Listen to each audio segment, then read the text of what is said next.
মানুহে ভাল কাম কৰিব নোৱাৰিবও পাৰে যদিহে নাভাবে। আপোনালোকে ভাবিলে কাৰণে এই 3টা দিনৰ কাৰ্যসূচী ভাগৱত পাঠ ব্যাখ্যানুষ্ঠান ইয়াত অনুষ্ঠিত কৰিব পাৰি। ভাবেন লগতে সৰ্বম, ভগৱানে কৈছে তুমি ভাবিব পাৰিলে সকলো ভাৱনা মোৰ পৰা পূৰণ কৰিব পাৰিব। ভাবেন দেৱ দৰ্শন, ভাবিব পাৰিলে দেৱতা দৰ্শন কৰিব পাৰিব। ভাবেন লগতে পৰম জ্ঞান, ভাবিব পাৰিলে পৰম জ্ঞানৰ অধিকাৰী হ'ব পাৰিবা। তস্মাৎ ভাৱ অৱলম্বনম, এনেকুৱা ভাল কাম কৰিবলৈ ভাবিব লাগিব। মই উদ্যোক্তাৰ প্ৰমুখ্যে সমূহ গাঁওবাসীলৈ ব্যাখ্যাৰ প্ৰাৰম্ভণিতে আহ্বান জনাব খুজিছোঁ।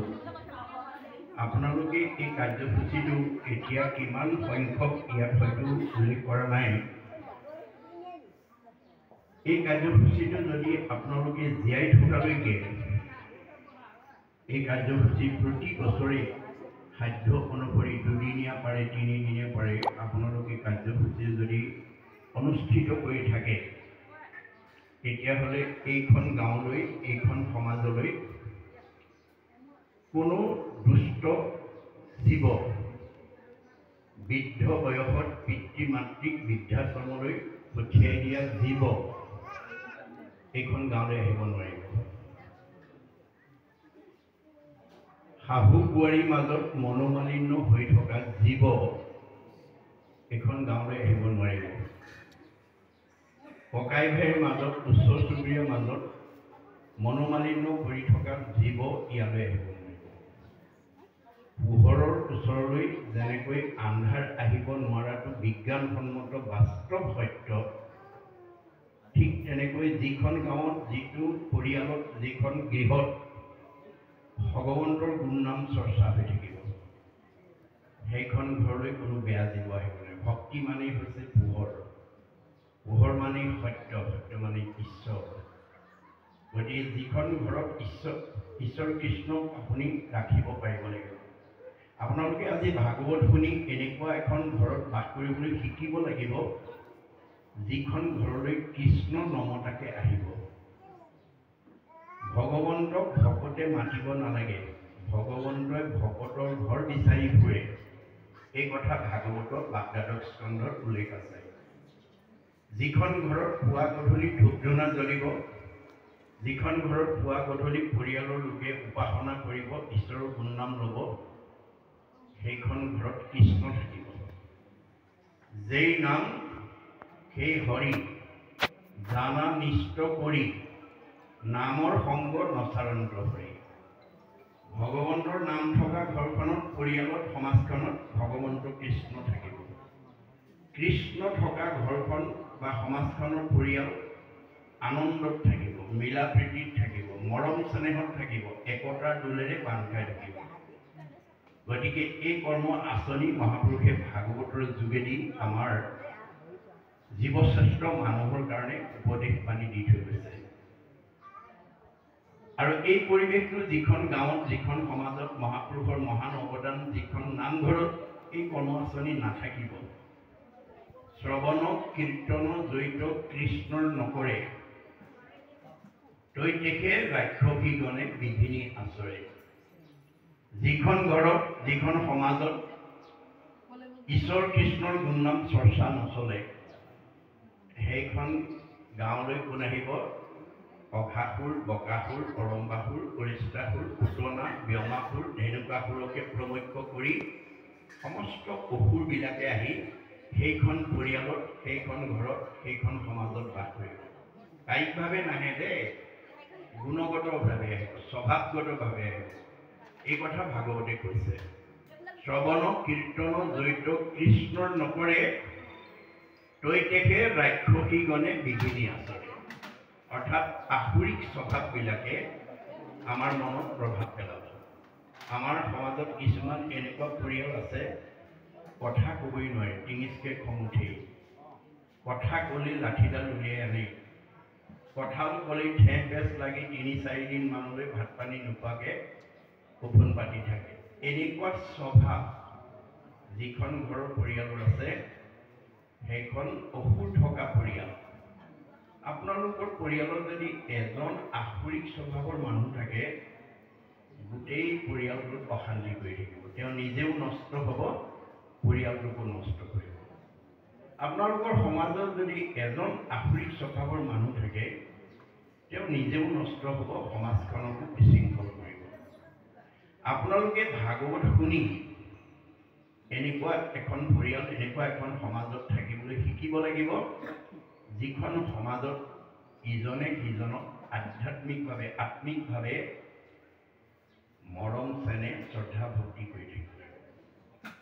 তেতিয়াহে আমাৰ এই ভাগৱত শুনাৰ সাৰ্থকতা হ'ব। ভাগৱত আমি কিয় শুনিবলৈ আহিব লাগে? আমাৰ বেয়া স্বভাৱবোৰ এৰি ভাল স্বভাৱবিলাক ল'বৰ কাৰণে। বেয়া এৰি ভাল লোৱাটোৱেই বৈজ্ঞানিক দৃষ্টিভংগী। ভাগৱত নুশুনা মানুহ শুদ্ধ হ'ব নোৱাৰে। যি মানুহে ভাগৱত শুনিব, দশম কীৰ্তন ঘোষা ৰত্নাৱলী গীতা ভাগৱত শুনিব, সি ডেকা ল'ৰাই হওক বা গাভৰু ছোৱালীয়ে হওক, জীয়াৰীয়ে হওক বা বোৱাৰীয়ে হওক, মতা মানুহে হওক বা মাইকী মানুহে হওক, তাৰ জীৱনটো নিৰ্মল হৈ যাব, পবিত্ৰ হৈ যাব। কেনেকৈ পবিত্ৰ হ'ব? মহাপুৰুষ মাধৱদেৱে ঘোষাত লিখিছে, কৰ্ণপথে ভকতৰ হিয়াত প্ৰৱেশী হৰি, দুৰ্বাসনা হৰে সমস্তই, জলৰ যতে কমল যেহেন শৰৎ কালে, স্বভাৱতে নিৰ্মল হয়। শৰৎকালৰ পানী যেনেকৈ স্বভাৱতে নিৰ্মল হৈ যায়, কৃষ্ণ কথা যি শুনিব তাৰ হৃদয়খন তেনেকৈ পবিত্ৰ হৈ যায়। কৃষ্ণ কথা শুনা জীৱ ইমানেই পবিত্ৰ হৈ যাব, বিজ্ঞানে স্বীকাৰ কৰিছে যে আমাৰ এই পৃথিৱীৰ উপৰিভাগত যি বায়ুমণ্ডল আছে ইয়াক ঘনত্বৰ ওপৰত 3টা স্তৰত ভাগ কৰি থৈছে বিজ্ঞানে: ট্ৰপস্ফিয়াৰ, টেট্ৰস্ফিয়াৰ, আইনস্ফিয়াৰ। আইনস্ফিয়াৰক বৈতৰণী নদী বা সাগৰ বুলি গণ্য কৰা হৈছে। ঈশ্বৰৰ কথা শুনা জীৱ ইমান নিৰ্মল হৈ যাব, প্ৰয়াণৰ পিছত ৰকেটৰ দৰে 3টা লেয়াৰ ভেদ কৰি 14 ব্ৰহ্মাণ্ডৰ বাহিৰত ভকতৰ কাৰণে নিৰ্মাণ কৰি থকা বৈকুণ্ঠত অৱস্থান কৰিব পাৰিব। আৰু যি মানুহে ভাগৱত নুশুনে, ঈশ্বৰ কৃষ্ণৰ কথা নুশুনে, নকয়, নাগায়, তেওঁ যিমান বিদ্যাৱন্ত নহওক, যিমান ধনৱন্ত নহওক, যিমান সম্পদশালী নহওক, ধন টকা পইচা গাড়ী মটৰ পকা ঘৰ দুৱাৰে আমাৰ মনটো পবিত্ৰ কৰিব নোৱাৰে। গতিকে ঈশ্বৰ কৃষ্ণৰ কথা নুশুনা জীৱ যিমান ধনৱন্ত বিদ্যাৱন্ত শ্ৰীমন্ত নহওক, সেই 3টা লেয়াৰৰ ভিতৰতে অহা যোৱা কৰি থাকিব লাগিব। পুনৰপি জনমম পুনৰপি মৰণম, পুনৰপি জনমম পুনৰপি মৰণম হৈ থাকিব লাগিব। সি জেগালৈ যাব নোৱাৰে, নিজ জেগালৈ যাব নোৱাৰে। আজি আপোনালোকে বিভিন্ন গৃহস্থী ঘৰৰ পৰা আহিছে, লক্ষ্য আৰু উদ্দেশ্য কি? ঘৰৰ পৰা ওলাই আহোঁতে আপোনালোকে কি ভাবি আহিছে? যে আজি ভাগৱত শাস্ত্ৰৰ ব্যাখ্যা পাঠ অনুষ্ঠান সামৰণি কৰিলে আমি নিজৰ নিজৰ ঘৰলৈ ঘূৰি যাম। আপোনালোকে ঘৰৰ পৰা ওলাই আহোঁতে যেনেকৈ নিজৰ ঘৰখনলৈ পুনৰ ঘূৰি যোৱাৰ লক্ষ্য লৈ আহিছে, আমাৰ এইখন ঘৰলৈ যিটো জীৱ আহিছে সেই জীৱটোৱে যিখন ঘৰৰ পৰা ওলাই আহিছে পুনৰ সেইখন ঘৰলৈ ঘূৰি যোৱাৰ লক্ষ্য লৈ আহিছে। আৰু নিজৰ ঘৰখনলৈ ঘূৰি যাবৰ কাৰণে কিমান বাট অতিক্ৰম কৰি আহিছে আমাৰ জীৱটোৱে? বেদত কৈছে বিংশতি লক্ষণম স্থাৱৰম। আমি প্ৰত্যেকে 20 লক্ষ বাৰ বিভিন্ন প্ৰজাতিৰ গছ গছনি হৈ আহিছোঁ। নৱলক্ষম জলজ, 9 লক্ষ বাৰ আমি প্ৰত্যেকে বিভিন্ন প্ৰজাতিৰ মাছ মগুৰ হৈ আহিছোঁ। নৱলক্ষম কুৰ্মাঞ্চ, 9 লক্ষ বাৰ আমি প্ৰত্যেকে বিভিন্ন প্ৰজাতিৰ কাছৰ জন্ম পাইছোঁ, উভচৰ প্ৰাণী। 30 লক্ষ পশুনাম, 30 লক্ষ বাৰ আমি বিভিন্ন প্ৰজাতিৰ বাঘ, সিংহ, কুকুৰ, শিয়াল, মেকুৰী, গাহৰি হৈ আহিছোঁ। 10 লক্ষ পক্ষী নাম, 10 লক্ষ বাৰ আমি প্ৰত্যেকে বিভিন্ন প্ৰজাতিৰ চৰাই চিৰিকটি হৈ আহিছোঁ। 14 লক্ষ বানৰা, 4 লক্ষ বাৰ আমি বিভিন্ন প্ৰজাতিৰ বান্দৰৰ জন্ম পাই আহিছোঁ। 2 লক্ষ অৰ্ধমান বা হিতাহিত জ্ঞান শূন্য 2 লক্ষবাৰ হিতাহিত জ্ঞান শূন্য অৰ্ধমানৱ চিম্পাঞ্জীৰ দৰে জন্ম ধাৰণ কৰিছিল তথৌ মনুষ্যত্ব প্ৰাপ্য তৎকৰ্মাণি সাধৈ তাৰ পিছতে সৌভাগ্যক্ৰমে পুণ্য অৰ্জন কৰি মানুহ নামৰ উপাধিলৈ প্ৰমোচন পাইছে মানুহ নামৰ উপাধিলৈ প্ৰমোচন পালে আজিৰ দৰে একেলগে বহি ঈশ্বৰৰ কথা শুনি জীৱই নিজৰ ঘৰখনলৈ গুচি যাব 7টা ষ্টেপ পাৰ হৈ গুচি যাব ঈশ্বৰ কৃষ্ণ কথা শুনাৰ লগে লগে প্ৰথমে দহিব পাতিক ছয় আমাৰ পাপবিলাক নাইকিয়া কৰি দিব ভগৱন্তৰ নামে চাবোন চাৰ্ফে যেনেকৈ মলিবিলাক কাপোৰৰ পৰা আঁতৰাই দিয়ে ঈশ্বৰৰ কথা শুনাৰ লগে লগে আমাৰ পাপবিলাক নাইকিয়া হ'ব পাপ কি বস্তু দেখুৱাই দিয়া বস্তু নহয় ই কিছুমান বেয়া গুণৰ সমষ্টি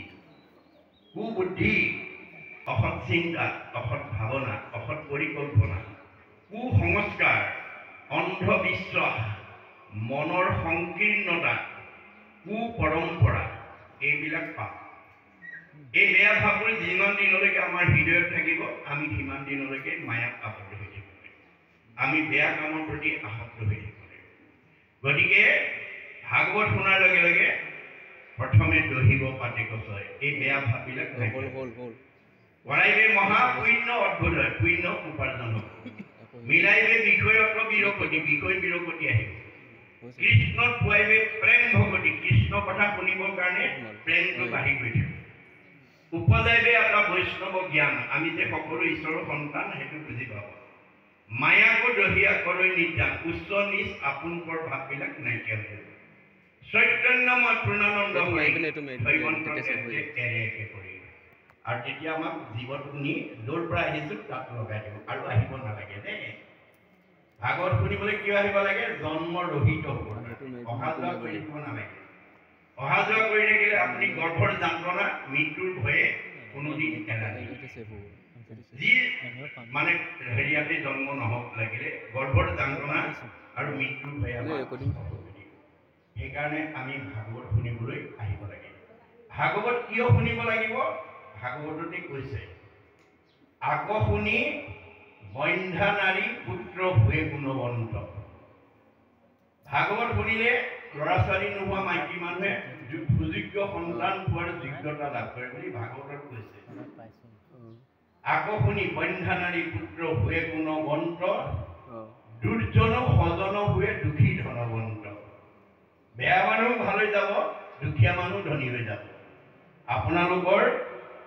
এই বগীদল ভকত গাঁৱত যদি কোনোবা দুখীয়া মানুহ ধনী হ'ব খুজিছে ভাগৱত শুনিবলৈ যত্ন কৰক কোনোবা দুষ্ট মানুহ যদি সুন্দৰ হ'ব বিচাৰিছে ভাগৱত শুনিবলৈ যত্ন কৰক কোনোবা যদি সতী সন্তান নোহোৱা মাতৃ আছে আপোনালোকে ভাগৱত শুনিবলৈ যত্ন কৰক মহাপুৰুষে আহ্বান জনাইছে কৰা পান ফল ইটো যাৰ আছে ভাগ্য যিটো আজি আপোনালোক যিসকল আহিছে ভাগ্যৱানসকলেহে আহিছে বুলি মহাপুৰুষে স্বীকাৰ কৰিছে ভাগৱতত কৰা পান ফল ইটো যাৰ আছে ভাগ্য যিটো ৰস বিভাগনত চতুৰ আপোনালোকক আজি টেঙৰ মানুহ বুলি কৈছে ভাগৱত শুনিবলৈ অহা মানুহবিলাক টেঙৰ মানুহ সাধুৰ সংগ অনুসৰি কৃষ্ণ কথা কৰ্ণে ভৰি সমস্ত আপদ কৰাটো ভাগৱত শুনাৰ লগে লগে আপুনি আপদমুক্ত হৈ যাব মলি কাপোৰত চাবোন চাৰ্ফ দিয়াৰ লগে লগে মলিবিলাক আঁতৰি হৈ যাব এইটো যেনেকৈ বিজ্ঞানসন্মত সত্য আপোনালোকেহে জানিব আপোনালোকে কি আপদত ভুগি আছে পাৰিবাৰিক জীৱন দাম্পত্য জীৱন সাংসাৰিক জীৱন যুগ্ম জীৱন সামাজিক জীৱনত কোনে কি সমস্যাত আছে কোনে কি কষ্ট ভুগি আছে আপোনালোকেহে জানিব কিন্তু কষ্ট ভোগ কৰি থকাটো কাৰোৱেই কাম্য নহয় আমি কোনেও দুখত থকাটো নিবিচাৰোঁ আমি সদায় সুখত থকাটো বিচাৰোঁ গতিকে আপুনি বিচাৰিলেই নহ'ব আপুনি শাস্ত্ৰৰ উপদেশবিলাক শুনিব লাগিব গীতা ভাগৱত দশম ঘোষা কীৰ্তন ৰত্নাৱলী মহাপুৰুষে জীৱনশৈলীৰ যিবিলাক নিয়ম বান্ধি থৈছে আজি 60 বছৰৰ ওপৰৰ সকলতকৈ আজি এই তিনিদিনীয়া অনুষ্ঠানলৈ আপোনালোকৰ গাঁৱৰ যুৱক যুৱতী নৱ দম্পতীবিলাক বেছিকৈ আহিব লাগে কিয় আহিব লাগে তেওঁলোকৰ সৃষ্টিৰ সময় আছে গতিকে 60 বছৰ ওপৰৰ সকলোতকৈ ডেকা গাভৰুবিলাক বেছিকৈ আহিব লাগে ভাগৱত শুনিবলৈ। কিয়? আজি যিসকল ডেকা গাভৰু হৈ আছে কালিলৈ তেওঁলোক সংসাৰ কৰিব লাগিব, তেওঁলোকে কালিলৈ সংসাৰ কৰিব লাগিব। এইটো প্ৰকৃতিৰ নিয়ম। কিয় সংসাৰ কৰিব লাগে? এয়া ঋষিমুনিৰ প্ৰশ্ন। কিম অৰ্থে বিবাহম, আমি কিয় বিয়া পাতিব লাগে? আজি আমাৰ বহুত ডেকা গাভৰুৱে নাজানে কিয় বিয়া পাতিব লাগে। আমাৰ ঋগ্বেদত কৈছে অথ প্ৰজস্তাৱত সৰ্ব যত জায়ান্ন বিন্দতে যত জায়াং বিন্দতে অথ প্ৰজায়তে তহি সৰ্ব ভৱতি। কিয় বিয়া পাতিব লাগে? বৈবাহিক সম্পৰ্কৰ দ্বাৰা ভগীদল ভকত গাঁৱত যিসকল গৃহস্থী বাস কৰি আছে তেওঁলোক গুচি যোৱাৰ পিছত সেই ঘৰত নিজৰ বংশটো এৰি থৈ যাবৰ কাৰণে আমি পুত্ৰ কন্যা জন্ম দিবৰ কাৰণে বিয়া পাতিব লাগে। এয়া ঋগ্বেদৰ মত। কি অৰ্থে বিবাহম? পুত্ৰাৰ্থে বিবাহম। কিয় বিয়া পাতিব লাগে? পুত্ৰ কন্যা জন্ম দিবৰ কাৰণে বিয়া পাতিব লাগে। কি অৰ্থে পুত্ৰম? কি কাৰণে পুত্ৰ কন্যা জন্ম দিব লাগে? পুন্নাম নৰকে তাৰ ইতিহি পুত্ৰাহ। পুন্নাম নৰকৰ পৰা 84 নৰকৰ ভিতৰত আটাইতকৈ দুখ লগা নৰকখনেই হ'ল পুন্নাম নৰক। ই কেতিয়া আহিব? কালৰ অতৰ্কিত গতিত 60 বছৰৰ পিছৰ পৰা পুত্ৰ কন্যা জন্ম দিয়া পিতৃ মাতৃৰ জীৱনলৈ এটাৰ পিছত এটাকৈ ওৱান আফটাৰ আনাডাৰ এটাৰ পিছত এটাকৈ কালৰ অতৰ্কিত গতিত আপোনাৰ দেশ জগতখনলৈ পুন্নাম নৰক নামি আহিব। আজি দেখা কিচকিচিয়া চুলিকেইডাল লাহে লাহে মৰাপাতৰ দৰে বগা হৈ যাব। বহু দূৰলৈকে দেখি থকা দৃষ্টিশক্তিটো লাহে লাহে কমি আহিব, শ্ৰৱণ শক্তি কমি আহিব, কমনীয় দেহটো ফুটুৰা ফুটুৰ কৰিব, টান টান বস্তু চোবা দাঁতকেইটা ফুলুক ফুলুক হ'ব। যাওঁ বুলিলে যাওঁ, খাওঁ বুলিলে খাওঁ বোলা দেহাটো মুখৰ আগত জীয়াৰী বোৱাৰী পুতেকে জীয়েকে এমুঠি নিদিলে খাবলৈ নোপোৱা অৱস্থা এটা আমাৰ জীৱনলৈ নামি আহিব। সেই দিনাখন বৃদ্ধ পিতৃ মাতৃক সেৱা শুশ্ৰূষা, মৰম চেনেহ, লালন পালন, পিন্ধন খোৱন এইখিনি কৰিবৰ কাৰণে আমি পুত্ৰ কন্যা জন্ম দিব লাগে। কোন পুত্ৰই সেই কাম কৰিব? ভাগৱতত কৈছে পুত্ৰেও তৰাইবে বুলি শুনি আছে শাস্ত্ৰ, বৈষ্ণৱ পুত্ৰক লাগি ভুলি আছে মাত্ৰ। পুত্ৰই তৰাব বুলি কৈছে সঁচা, কিন্তু আপুনি বৈষ্ণৱ পুত্ৰ জন্ম দিব লাগিব। অবৈষ্ণৱ পুত্ৰ যদি উপজে বংশত স্বৰ্গ হন্তে পিতৃক পেলাবে নৰকত। কেনেবাকৈ যদি আপুনি অবৈষ্ণৱ পুত্ৰ জন্ম দিয়ে পিতৃ মাতৃ স্বৰ্গত থাকিলেও নৰকলৈ নমাই লৈ আহিব। আজি আপোনালোকে দেখিছে বহুত পিতৃ মাতৃয়ে পঢ়াই শুনাই ল'ৰা ছোৱালীক বহুত কষ্ট কৰি কাৰোবাক ডক্টৰেট উপাধি, কাৰোবাক ডাক্তৰ, কাৰোবাক ইঞ্জিনিয়াৰ, কাৰোবাক প্ৰবক্তা, কাৰোবাক অধিবক্তা, কাৰোবাক বুদ্ধিজীৱী, কাৰোবাক জ্ঞানী, কাৰোবাক মানি, কাৰোবাক বহুত বহুত উচ্চ পদস্থ বিষয়ত চাকৰি কৰাৰ যোগ্যতা অৰ্জন কৰি দিছে। কিন্তু আপোনালোকৰ ভকত গাঁৱৰ দৰে ভাগৱত চৰ্চা নোহোৱাৰ কাৰণে, ভাগৱতৰ দৰ্শন নজনাৰ কাৰণে আজি সেইসকল পুত্ৰই উচ্চ পদস্থ বিষয়ত চাকৰি কৰি বহুত উচ্চ ডিগ্ৰী লৈ কি কৰিছে? আদৰ্শ কি দেখাইছে? আনন্দ দূৰৰ কথা, নিজৰ জন্মদাতা বৃদ্ধ পিতৃ মাতৃক বৃদ্ধ বয়সত সেৱা শুশ্ৰূষা, মৰম চেনেহ, লালন পালন কৰাৰ বিপৰীতে সেইসকল উচ্চ ডিগ্ৰীধাৰী উচ্চ পদস্থ বিষয়ত চাকৰি কৰা সন্তানে নিজৰ বৃদ্ধ পিতৃ মাতৃক বৃদ্ধাশ্ৰমলৈ পঠাই দিবলৈ কুণ্ঠাবোধ কৰা নাই। কিয়?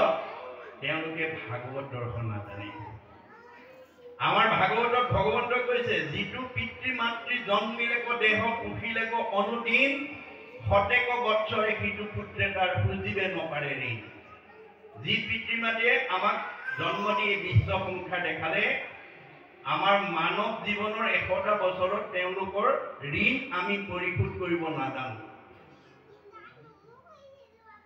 তৎসত্ত্বেও যদি এই ভাগৱত দৰ্শন জনাওক সন্তানে পুত্ৰ হৈয়া যিটো পিতৃক নুপু হৈ দুৰ্জনক আতি আবাতি, তাহাৰ মাংসক তাকে খুৱাবয়ো দমৰ কিং কৰে কাটি।